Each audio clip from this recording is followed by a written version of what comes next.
खुलुमबाय आं माइनाव बसुमतारी गिबियावनो बर' रादाब नायगिरि नोंथांमोनखौ आंनि चेनेलाव बरायबाय लोगोसे गोजोन फुंबिलिनि गाहाम हामलायथि बावहरबाय नोंथांमोननि थाखाय लानानै फैबाय आं गोदान मोनसे रादाब नोंथांमोना भिडिअखौ अननानै जोबजासिम नायलांदो। दिनैनि गिबि खौराङाव दङ फैगौ बिटिसि बिसायख'थिखौ बिथा खालामनानै क'क्राझार जिल्लायाव 20 सेप्तेम्बरनिफ्राय 48 घन्टा ड्राइ डेज फोसावबाय क'क्राझार जिल्ला खुंथाया। बिटिसि बिसायख'थिखौ बिथा खालामनानै क'क्राझार जिल्लायाव 20 सेप्तेम्बरनिफ्राय 22 सेप्तेम्बरसिम 48 घन्टानि थाखाय ड्राइ डेज फोसावनायजों लोगोसेनो 26 सेप्तेम्बर अदेबानि बिसायख'थिनि भट साननाय सानखालिबो ड्राइ डेज फोसावदों क'क्राझार जिल्ला खुंथाया। बर' सावथुन मुलुगनि माखासे मुंदांखा फावगिरिफोरा इउपिपिएल दोलोनि बिसायख'थिनि फोसावदिंनाय मेलाव नांथाबदों। मख'नो गोनांदि बिटिसि बिसायख'थिनि सायाव खुगा बेखेवदों फावखुंगुर थाख्लाय नार्जारिया।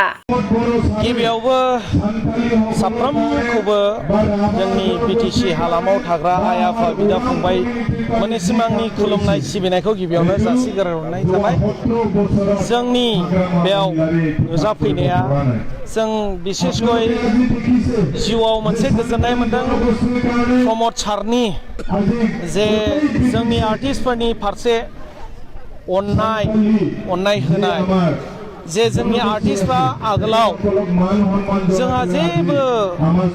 मोनामोन जोङो गावनि फिल्म बानाय आं सासे प्रडिउसार डाइरेक्टर आं अब्लाबो दिनै एथ' बोसोर जालांबाय अब्लाबो दिनैसिम बिटिसिनिफ्राय माब्लाबाबो बे जेसेबांखि बोसोर प्रमद सार गैयै समाव बे समाव जोङो साफ्रोमबो आर्टिस्टआ एबा सोरबा प्रडिउसारा जोङो फिल्म बानायोब्लाबो जों बिटिसि सरकारनिफ्राय मालाबाबो जोङो बे फिल्म बानायनायनि फैसाखौ जों रिकभार खालामनो हायामोन। नाथाय जेब्ला प्रमद सारा फैबाय दिनै प्रमद सारा जेब्लानिफ्राय सिप जिरायबाय बे समनिफ्राय जोङो गासैबो प्रडिउसार साफ्रोमबो मोनजोबाखैबाबो आं दिनै सासे बुंनो हायो दिनै आंनि फिल्म बानायनायनि गासैबो फैसा थाखाफोरखौ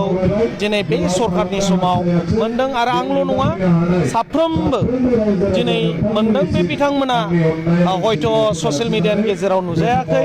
नाथाय आगोलनि दिनाव जों फिल्म बानायग्राफ्रा माब्लाबाबो नुवामोन। बेनिखायनो जोङो गोसो गोथारै जोङो सारखौ सापर्ट होनो प्रमद सारखौ फिन खेबसे आरोबाव सिपनि महराव नायनो लुबैनानै जोङो आं सासे आर्टिस्ट जानानै सारखौ गोसो गुवारै आं हेफाजाब होफैदों। मानोना सारनि अननायाव दिनै जोङो सिनेमा हलबो मोननो हाबाय। माब्लाबाबो जोंनि बेफोर सिनेमा हलनि थाखाय जोङो जेसेबांखि बोसोर जों बारा गोलावखौ बुंला खिन्थु जोङो 10 एबा 12 बोसोरा जोङो नांथाबदोंमोन जोंनि बिसाया। अब्लाबो बै समाव आब्बानि समावबो जों नांथाबदोंमोन। नाथाय जेला बिसा दाबाय बिसा दानाय समावबो जागोनै दिनै गैया। जेब्ला प्रमद सारा सिप जिरायबाय बे समनिफ्राय जेब्ला जोंनि दुखु सुखु आर्टिस्टफोरनि दिनै गांनाय उखैनायखौ एकमात्र प्रमद साराल' बुजिदों। बेनिखायनो जों आसा लायो आरो आंबो सासे आर्टिस्ट जानायखाय आं बयखौबो आर'ज गाबो दिनै सासे बुद्धिजिबि साननो गोरों रायजो राजानि थाखाय गांनाय उखैनाय गासै बिथिंनिफ्राय साननो हनो गोरों सासे दिनै जोंनि प्रमद सारखौ फिन खेबसेबाव मानोना सुबिदाखौ होगोन होननानै आं आसा थियो। गुबुन फारसेथिं बर'नि मुंदांखा फावखुंगुर दाब्ला बिथाङा बिपिएफ हानजानि जानानै बाथ्रा बुंनायखौ नुनो मोननाय जादों। दाथ' आं सारा बिटिसिआव गिदिंनानै नुबाय बिपिएफनि जानानै बहुद मोजां रायजो राजाया देग्लाय बिपिएफआनो सरकाराव फैगोन सियर। मानो होनबा रायजोफोरा मोनसे जागरन जादों मा होनो थांनाय 2020आव सोलायनाय लाबोनो नागिरनानै परिबर्तन नागिरनानै जेरैबायदि स्ल'गान होदोंमोन रायजोनियाव भट बिदोंमोन बे लेखायै रायजोफोरा फसायनो गमामायै मोजां परिबर्तन जामारगोन नामा नंनानै इउपिपिएलनो भट होदोंमोन। नाथाय नंखाय खोथा बुंनाय बायदि जाहैबाय नङा होनबा बे 5 बोसोराव जेबो होनो हायासै इलेक्शननि आगोलाव बुंना लानाय खोथाफोरखौ जेबोखौनो रायजोनो सुफुंनो हायासै लामा दलं कालभार्ट जेबो मावनो हायाखिसै सेल्फ हेल्पनि ग्रुपफोरनो 75,000 रां होगोन होननानै बुंदोंमोन बेखौबो होनो हायासै सेल्फ हेल्प ग्रुपनो 75,000 राङै होगोन होनना बुंदोंमोन बेखौबो होनो हायाखै न'खर न'खर साख्रि होगोन होनना बुंदोंमोन जेबो साख्रि होनो हायासै भेन्सार स्कुलफोरखौ खालामना होगोन होनदोंमोन जेबो मावना होनो हायासै दा रायजोफोरा बे 5 बोसोराव जेबो जिहेथु डेभेलपनि खामानि नुवासै रायजोनि जानानै जेबो खामानि मावनाय नुवासै बेखायनो बे 5 बोसोराव रायजो राजाया अहाबाय बेखायनो फिन आवगोलनि हाग्रामानि BPF सरकारखौनो लाबोफिननो रायजो राजाया जागरन जादों रायजोफोरा ओरैबायदि देग्लाय थारमाने मा होनो थाखा फैसाजोंबो खामानि जानाय नङा खायसेया साननो हागौ समय फैबाथाय इलेक्शननि समय फैबा थाखा फैसा रानगोन न'खर न'खर खिन्थु रानोबाबो देग्लाय लाब जानाय नङा मानो होनबा रायजोफोराबो बुजिनाय जाबाय इमान बोसोर फरायबोबाय नालाय सोर मा आसलथे सोर माबायदि खामानि मावगोन सोर खुगाजोंल' मावो सोर आखाइजों मावमारो बेखौ रायजोफोरा नुना मोनबाय मिथिना मोनबाय बेखायनो BPFखौ फिन सरकाराव लाबोफिननो थाखाय देग्लाय फैगौ BTC बिसायख'थिनि थाखाय 5 नं सराइबिल बियाबनि सिङाव थानाय सराइबिल बाजारनि फोथाराव UPPLनि बिसायख'थि फोसावदिं मेलाव बाहागो लाना राजु बिथाङा माखासे बाथ्राखौ फोरमायथिदों। जोङो बे सराइबिल बसगाव BCDCनि दिनै मोनसे गेदेरथार सुबुंनि मेल लादों बेवहाय बिसायख'थि फोसावदिं मेल लादों बेवहाय बे बिसायख'थि फोसावदिं मेलाव दिनैहाय रोजा रोजा रायजोफ्रा बाहागो लाफैदों जोबोद मोजां मोनदों एफा सान्दुं एफाबां गरम थेवबो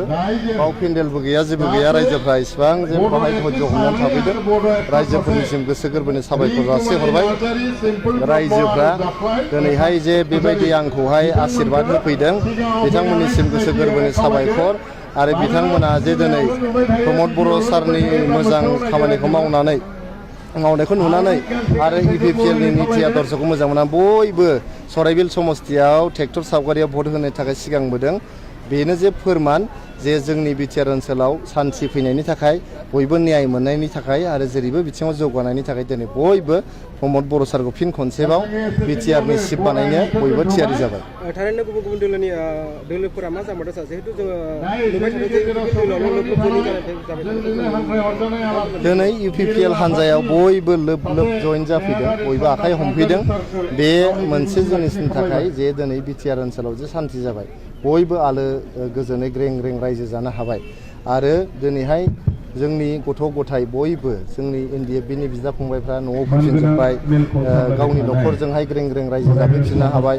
आरो दिनैहाय जोंनि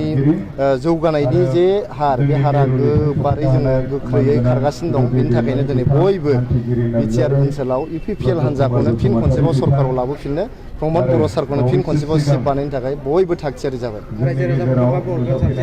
सराइबिल समस्तियाव रायजो राजाफ्रा राजु सारानो देरहानाया रोखा जाबाय बा राजु सारानो देरहाखासिगोन बयबो बुंसोलायनायखौ जों नुनो मोनदों रायजोफोरा बयबो ट्रेक्टर सावगारियाव भट होनानै सराइबिल समस्तियाव UPPLखौ गोबां बिबाङाव देरहाहोनो नागिरनायखाय रायजो राजाफोरनिसिम गोसो गोरबोनि साबायखर बावहरनाय जाबाय।